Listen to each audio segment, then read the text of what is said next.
퇴직 이후 하루가 길게 느껴질 때가 있습니다. 일할 때는 시간이 모자랐는데 이제는 오히려 너무 많죠. 그래서 사람들은 건강을 지키기 위해 이것저것 시도합니다. 비타민 오메가3, 루테인 하지만 정작 몸이 달라졌다고 느끼는 사람은 많지 않습니다. 도대체 왜 그럴까요? 오늘은 비타민보다 강력한 회복의 원리, 즉 노화가 멈추고 몸이 되살아나는 진짜 이유에 대해 이야기해 보려 합니다. 먼저 사례 하나를 소개하겠습니다. 경기도 일산에 사는 68세 김정수 씨. 퇴직 후 건강검진에서 혈당과 혈압이 동시에 경고 수준이었습니다.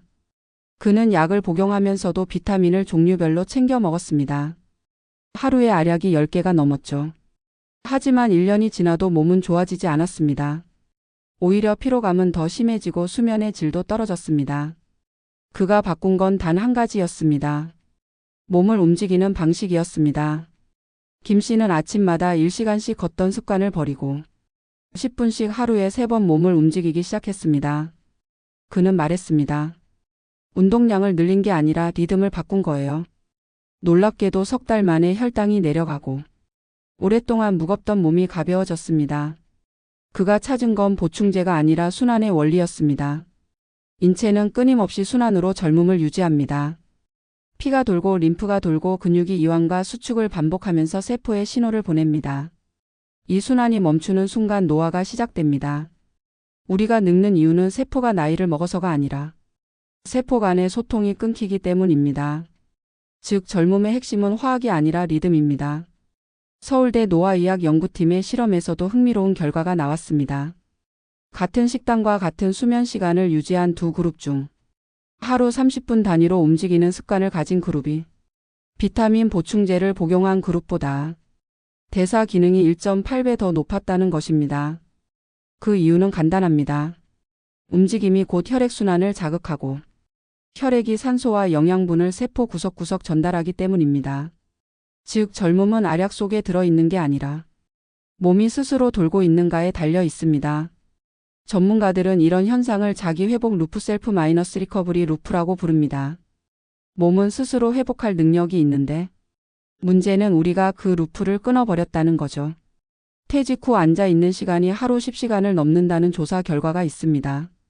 앉아있는 시간 동안 근육은 에너지 신호를 멈추고 뇌는 휴면 모드로 전환됩니다.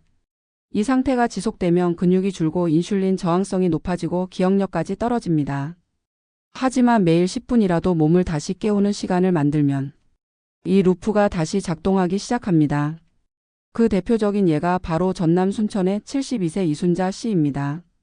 퇴직 후 허리 통증과 무릎 통증으로 거의 외출하지 못하던 분이었습니다.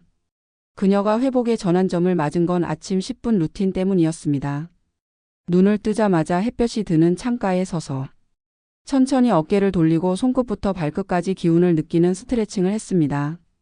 이 동작을 1달, 2달 그리고 6개월 동안 이어가자 통증은 사라지고 그녀의 말투가 달라졌습니다. 이제는 몸이 나를 이끌어요. 움직이지 않으면 오히려 답답해요. 이건 단순한 운동 효과가 아닙니다. 신체가 스스로 생명 리듬을 회복한 결과입니다. 의학적으로도 이런 리듬은 미토콘드리아의 각성과 연관이 있습니다. 움직임은 세포 속 발전소인 미토콘드리아를 깨워 에너지를 생성하게 만듭니다. 그래서 실제로 일정한 패턴으로 몸을 쓰는 사람은 같은 나이라도 세포 에너지 수준이 훨씬 높게 측정됩니다. 하버드 노화 연구소는 이런 사람들을 에너지 리듬형 노년층이라고 부릅니다. 즉 나이는 숫자지만 리듬은 에너지의 언어입니다. 이쯤에서 우리가 흔히 하는 오해를 짚고 가야 합니다.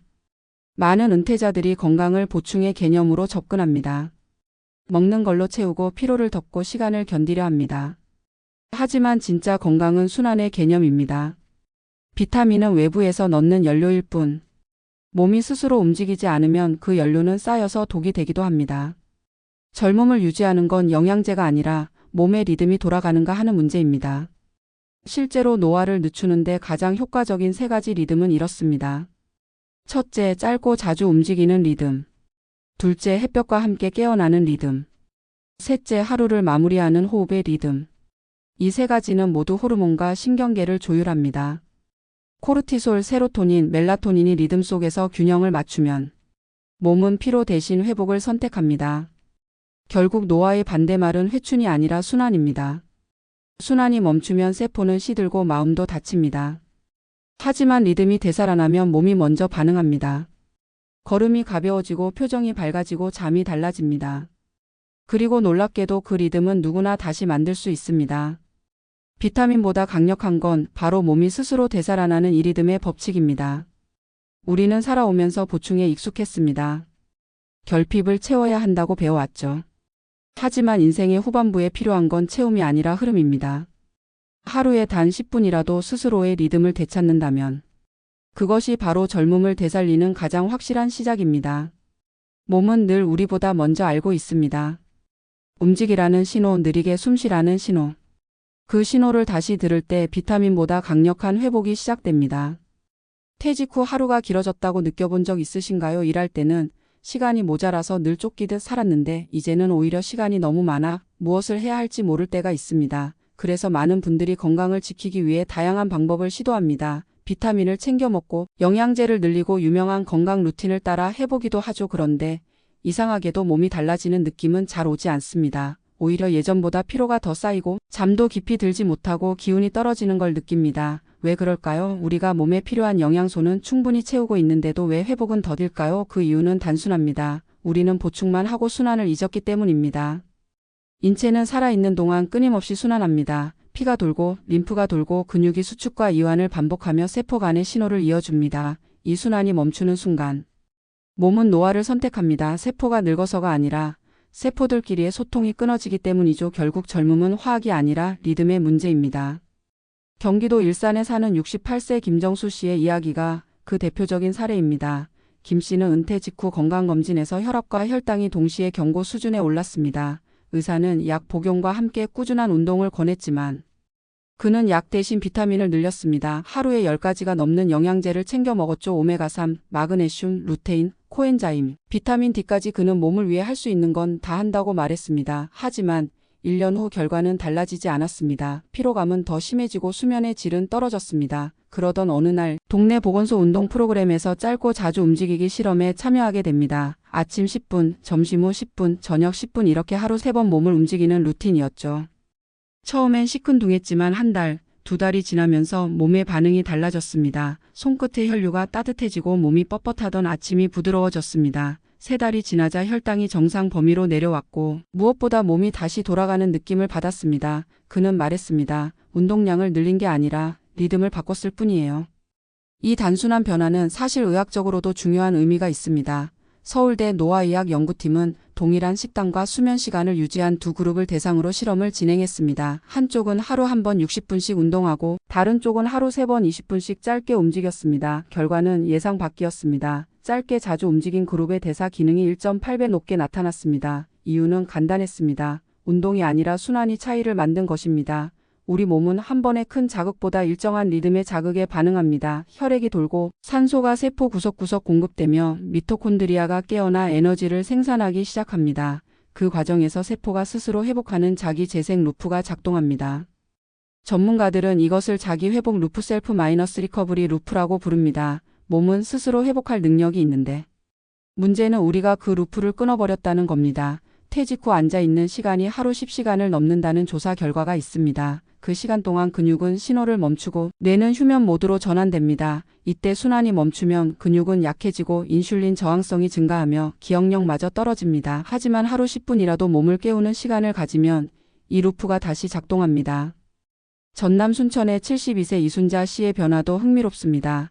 퇴직 후 허리 통증으로 병원만 오가던 그녀는 어느 날 친구의 권유로 아침 루틴을 시작했습니다. 창가에 서서 햇빛을 맞으며 천천히 어깨를 돌리고 손끝부터 발끝까지 기운을 느끼는 스트레칭이었죠. 처음엔 5분도 버티기 어려웠지만 3달 후 그녀의 표정이 달라졌습니다. 통증이 사라지고 걸음이 빨라지고 잠을 깊이 자게 되었습니다. 그녀는 말했습니다. 이젠 몸이 먼저 움직이려 해요. 움직이지 않으면 답답해서 못 견디겠어요. 그녀가 느낀 변화는 근육의 회복이 아니라 세포의 리듬이 되살아난 결과였습니다. 이 리듬은 단순히 움직임의 문제가 아닙니다. 신체 내부의 시간 생리학, 즉 생체 시계와 직결됩니다. 아침 햇빛을 받는 순간 우리 뇌 속 식욕차 상액이 세로토닌을 분비하고 그 리듬이 밤에 멜라토닌 분비로 이어집니다. 이 주기적인 조화가 깨지면 수면이 흔들리고 면역 체계가 무너집니다. 반대로 일정한 리듬으로 몸을 움직이면 세포가 시계를 다시 맞추듯 일정을 회복합니다. 그래서 단순한 스트레칭, 일정한 산책, 일정한 수면 시간만으로도 몸은 대사를 안 하기 시작합니다. 하버드 노화 연구소의 보고서에서도 같은 결과가 나옵니다. 하루 중 신체를 일정한 주기로 사용하는 사람들, 즉 리듬형 노년층은 그렇지 않은 사람들보다 세포 에너지 수준이 30% 이상 높게 나타났습니다. 비타민이나 영양제를 추가로 복용하지 않아도 세포 내 미토콘드리아가 더 활발히 작동한 것입니다. 결국 젊음의 비밀은 보충이 아니라 순환이며 그 순환의 중심에는 리듬이 있습니다. 그렇다면 실질적으로 우리는 무엇을 해야 할까요? 첫째, 짧고 자주 움직이는 리듬을 만들어야 합니다. 하루에 한 번 운동을 몰아서 하기보다 10분씩 3번 몸을 쓰는 게 훨씬 효과적입니다. 둘째, 햇빛과 함께 깨어나는 리듬을 지켜야 합니다. 아침의 자연광은 생체 시계를 초기화시켜 하루의 에너지 대사를 정상화합니다. 셋째, 하루를 마무리하는 호흡의 리듬을 갖는 것이 중요합니다. 잠들기 전 3분간 복식호흡을 하며 몸의 긴장을 풀면 코르티솔이 줄고 면역이 회복됩니다. 이 세 가지는 모두 약이나 비타민이 대신할 수 없는 자기 회복 신호입니다. 퇴직 후 건강을 지키려는 사람들은 대부분 채워야 한다는 생각에 머무릅니다. 부족한 걸 보충하고 피로를 덮고 시간을 견디려 합니다. 그러나 건강은 채움이 아니라 흐름의 문제입니다. 영양제가 연료라면 순환은 엔진입니다. 엔진이 돌지 않으면 연료는 쌓여서 독이 됩니다. 몸이 젊음을 되찾는 진짜 원리는 바로 순환의 복원입니다. 결국 노화의 반대말은 회춘이 아니라 순환입니다. 순환이 멈추면 몸은 시들고 마음도 다칩니다. 하지만 리듬이 되살아나면 세포가 다시 반응하고 걸음이 가벼워지며 표정이 밝아집니다. 우리는 나이를 되돌릴 수는 없지만 리듬을 되살릴 수는 있습니다. 비타민보다 강력한 것은 바로 몸이 스스로 되살아나는 이 리듬의 힘입니다. 이제 하루를 시작할 때 무엇을 더 먹을까보다 어떻게 몸을 깨울까를 먼저 생각해 보세요. 아침 햇살 앞에서 어깨를 돌리고 오후엔 10분만 걸으며 밤엔 조용히 숨을 고르세요. 몸은 그 신호를 듣습니다. 지금 다시 젊어지기 시작했다고 말이죠. 오늘의 젊음은 보충이 아니라 순환에서 시작됩니다. 그것이 바로 몸이 되살아나는 진짜 원리입니다.